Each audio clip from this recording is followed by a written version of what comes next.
We got ourselves some news today.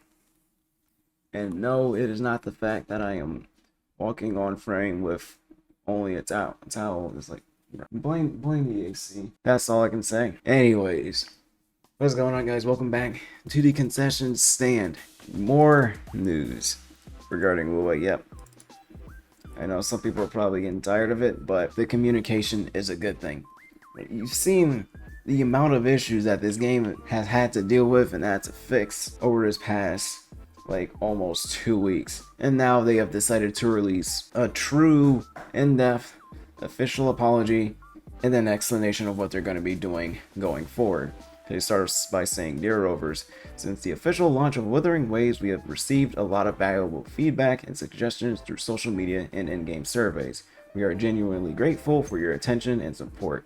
We apologize for the deficiencies and issues present in Wuthering Waves, our first fully independently developed and globally published game at Kuro Games. We understand that this has affected your gaming experience, and we are working to improve it for those who love the game." Now, you gotta pay attention to one specific part in this, in which they said, "Our first fully independently developed and globally published game at Kuro Games." Now, what does that let you know?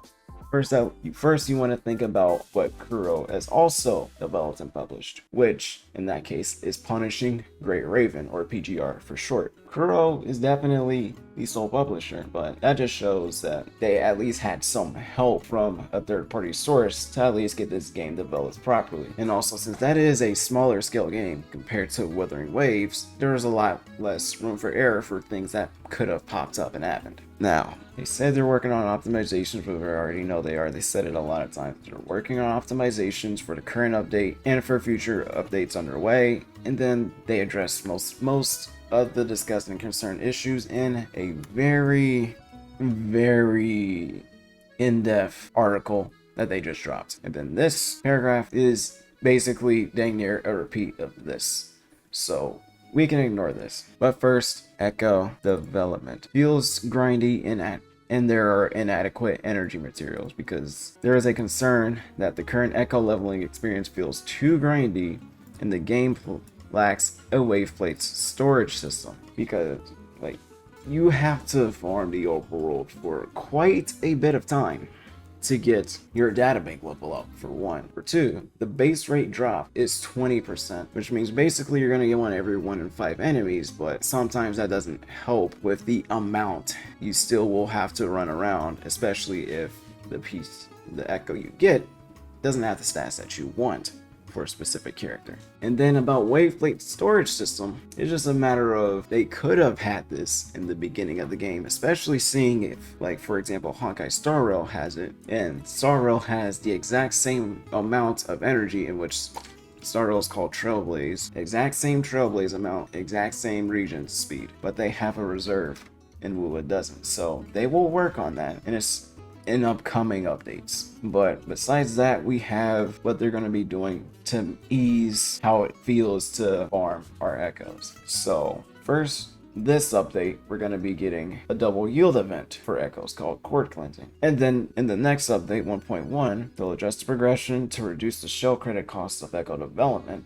Basically leveling them up is going to be cheaper. And then the tacit field cutscene will be gone, because that is very annoying to deal with, to be honest. And then also from 1.14, the yield of Echoes and Echo development materials will be increased, because that's actually the biggest thing in this. Leveling them up is a lot harder than just getting them. The resources for leveling them up are very scarce. So the changes they are going to introduce will definitely make things a lot easier. The second thing they want to talk about Echo-wise was how they handled the error for recycling developed Echoes, because the amount of shell credits we were supposed to be getting when recycling them was higher than it should have. So what they did was they fixed it through an emergency live update, let us know in the mail, and then issued about 600,000, let me check, 160 astrites and 600,000 shell credits. And then they told us that all the additional shell credits obtained during that would be removed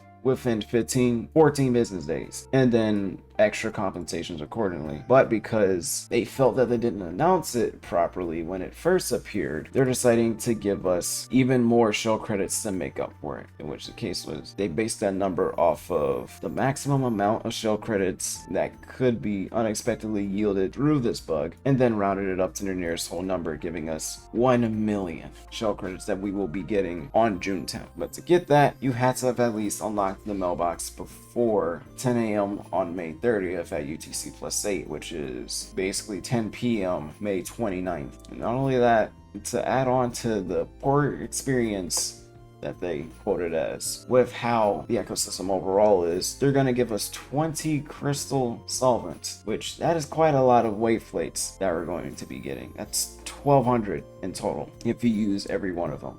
We'll be getting that today at 10 p.m. EST. Done with echoes. Now they're readdressing the GN situation, because on the JP version of the game there was a little mistranslation with the weapon, because here's what it reads: increases the damage bonus of all resonance attributes by 12% every time intro skill or resonance liberation is cast. Increases heavy attack damage by attack bonus by 24%, stacking up to 2 times. This effect lasts for 14 seconds. Now it's like, obviously this is a good weapon, a very good one, but there is one little slip up. If we take a look back here at this line right here: every time intro skill or resonance liberation is cast. On the Japanese version, instead of liberation, this said skill. So that led to, you can already tell what could happen. They already gave us a form of compensation, 160 asteroids. And also,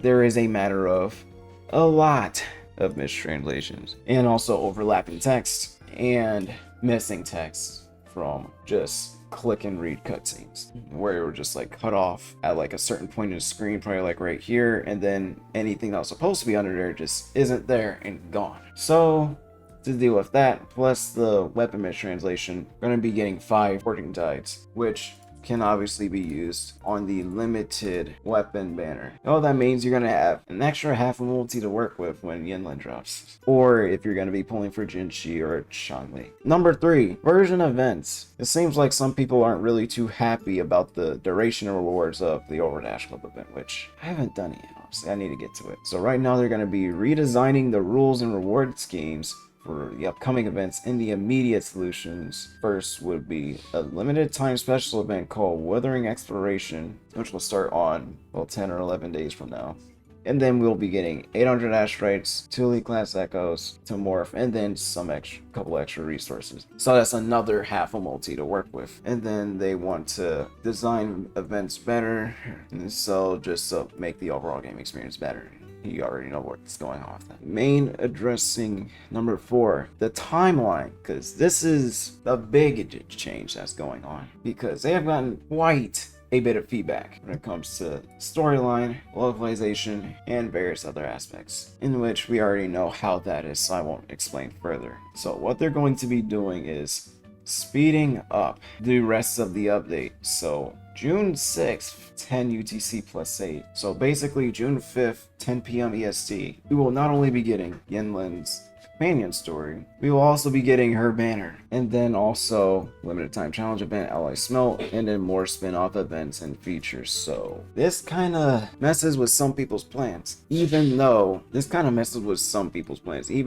basically this is going to be lasting from the 6th to the 28th, basically still 3 weeks. So slightly unfortunate, but it is what it is. But at least to compensate for that, we'll be getting a limited banner multi. Then obviously when June 28 hits at 6 p.m. EST on June 27th, that's when they'll go down for maintenance, and then version 1.1 will come. So obviously new area, Mount Firmament. You already know Jinshi and Changli are going to be the resonators for that update, and then Juwei will be a boss that's added to the game. Now for combat, it's not a matter of it being spammy, because there's been clips going around showing people just need to stop spamming and actually pay attention to all the fighting game specific mechanics that they snuck in here to make this feel like a DMC game. But it's just the other issues besides that. They've gotten feedback on the poor experience with auto aiming and auto lock on controls, key remapping requirements, and game field design. So in terms of the auto aiming, auto lock on, for the PC version, they're going to auto disable combat camera correction. That when you're in combat, it's like it won't just like jank around and go in weird angles, especially if the enemy just like jumps into the air or something. And then bosses exiting combat state unexpectedly.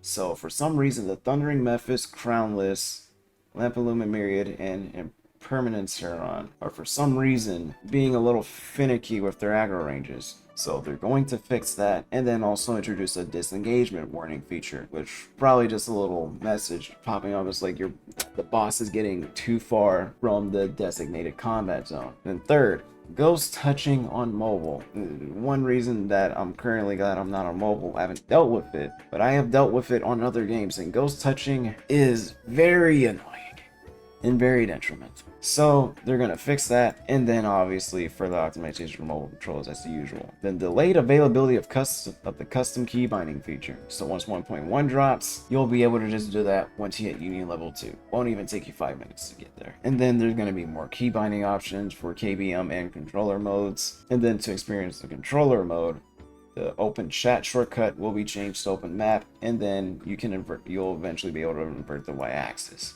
And then controller mode will eventually be in future versions. And then the poor game feel design and impact signification. This is really just more, this is something you can't really specifically point at one thing about. This is just more how people just feel about the game in general, just movement combat, just visual, audio visual experiences, etc, etc. It's like the only thing the developers can do is just improve from where they're at, and that's always the goal when it comes to a live service game. And then for other goofy little things, there's gonna be purchase limits in just like normal stores, so you don't accidentally spend all your shell credits on flour. There will be a weekly purchase limit. Audio and sound effect bugs, which I have dealt with. There's issues regarding missing sound effects and excessively loud ambient sound, which I've really just only really been dealing with this, but it is a big issue. And I do not like having to adjust my Windows audio settings to make up for this happening. So they plan to optimize it and make it feel how it should, audio visual.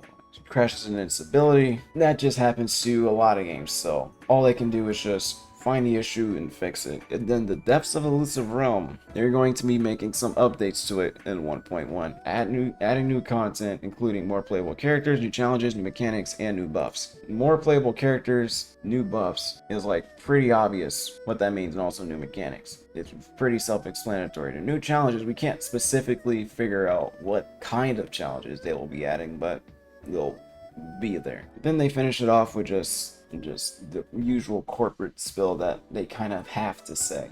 Ooh, that was a lot. So all I know is like they've been working really hard to get this done, and I believe that Kuro can step up their entire processes and get this to the level that they wanted to get, and then even more so. It's gonna have to take a while. It's gonna take a few version updates, because obviously as you fix things, more things will come up. So just need to get to a point where it's like very minimal. And then once it's at that point, then we might see people returning, and then obviously what they would want, seeing as it's a Gacha game, more people to spend. So with that, that is all I have to say regarding this. So if you found any of this insight or any of my inputs helpful, leaving a like would definitely be appreciated. And also, since I obviously didn't talk about every issue that has been going on, it's like I would appreciate you guys leave some comments down so we can discuss it. And also, if you want to discuss Wuthering stuff in general or any other games, discord.gg/expresstrain.